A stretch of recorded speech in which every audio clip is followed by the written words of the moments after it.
नमस्कार साथियों, आपका स्वागत है स्टेनो एनजी के यूट्यूब चैनल में। आज हम ओपी शुक्ला बुक की पेज नंबर 123 डिक्टेशन की प्रैक्टिस करेंगे। इस डिक्टेशन का समय 10 मिनट का रहेगा और इसकी गति पहले 80 शब्द प्रति मिनट फिर 90 शब्द प्रति मिनट की रहेगी। अब हम डिक्टेशन स्टार्ट करेंगे। 1 2 3 स्टार्ट।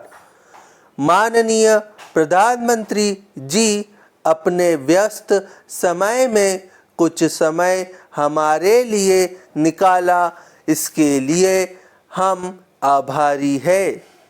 और अब मैं उनसे अनुरोध करूंगा कि इस सम्मेलन में आए हमारे साथियों तथा अधिकारियों का मार्गदर्शन करें।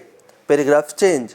गृह मंत्री जी के स्वागत भाषण के बाद प्रधानमंत्री श्री राजीव गांधी ने दृढ़ विश्वास भरे शब्दों में सम्मेलन में उपस्थित अधिकारियों को संबोधित किया। संक्षेप में उन्होंने कहा कि भारत में बहुत सी भाषाएं बोली जाती है, लेकिन हिंदी को सबसे ज़्यादा लोग समझते हैं और बोलते हैं। इसलिए हिंदी को हमने राजभाषा बनाने के लिए चुना है। यही नहीं, हिंदी का एक अपना इतिहास भी है और हमारी यह कोशिश रहेगी कि देश में सब लोग हिंदी बोलने और समझने लगे। इस दिशा में काफ़ी काम भी हुआ है, लेकिन जैसा कि अभी गृह मंत्री जी ने कहा है कि जिस गति से और जिस तेजी से काम होना चाहिए था, शायद नहीं हो पाया है। Paragraph change.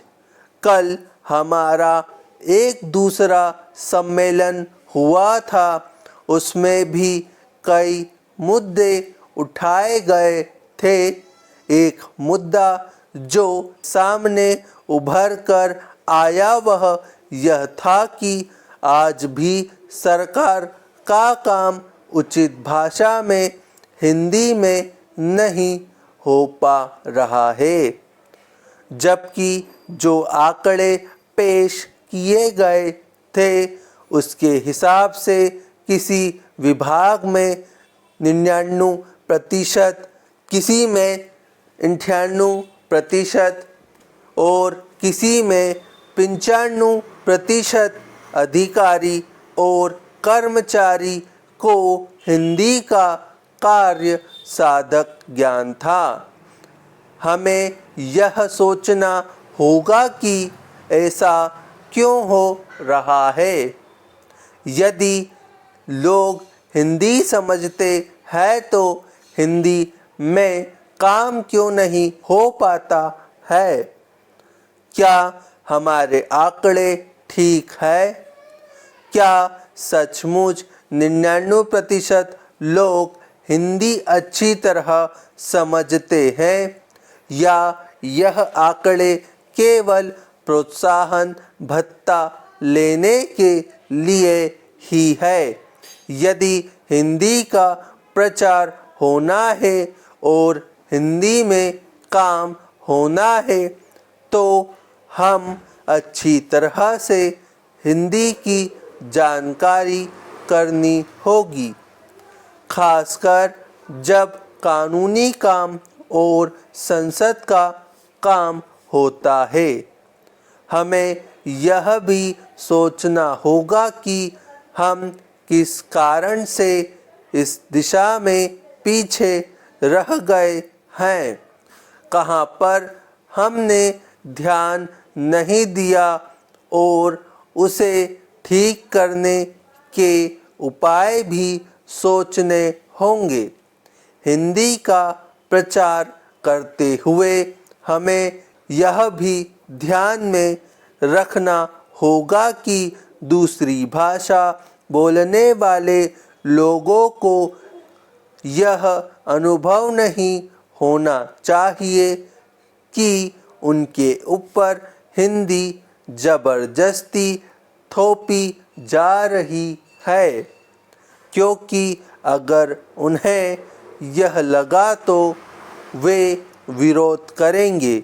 जो काम हम प्यार से और समझदारी से कर सकते हैं वह जबरदस्ती करने से नहीं हो पाएगा। अब हम इसी डिक्टेशन को 90 शब्द प्रति मिनट की गति से दोहराएंगे। 1 2 3 स्टार्ट। माननीय प्रधानमंत्री जी अपने व्यस्त समय में कुछ समय हमारे लिए निकाला, इसके लिए हम आभारी हैं। और अब मैं उनसे अनुरोध करूंगा कि इस सम्मेलन में आए हमारे साथियों तथा अधिकारियों का मार्गदर्शन करें। Paragraph change. गृह मंत्री जी के स्वागत भाषण के बाद प्रधानमंत्री श्री राजीव गांधी ने दृढ़ और विश्वास भरे शब्दों में सम्मेलन में उपस्थित अधिकारियों को संबोधित किया। संक्षेप में उन्होंने कहा कि भारत में बहुत सी भाषाएं बोली जाती है, लेकिन हिंदी को सबसे ज़्यादा लोग समझते हैं और बोलते हैं। इसलिए हिंदी को हमने राजभाषा बनाने के लिए चुना है। यही नहीं, हिंदी का एक अपना इतिहास भी है और हमारी यह कोशिश रहेगी कि देश में सब लोग हिंदी बोलने और समझने लगे। इस दिशा में काफ़ी काम भी हुआ है, लेकिन जैसा कि अभी गृह मंत्री जी ने कहा है कि जिस गति से और जिस तेज़ी से काम होना चाहिए था, शायद नहीं हो पाया है। Paragraph change. कल हमारा एक दूसरा सम्मेलन हुआ था, उसमें भी कई मुद्दे उठाए गए थे।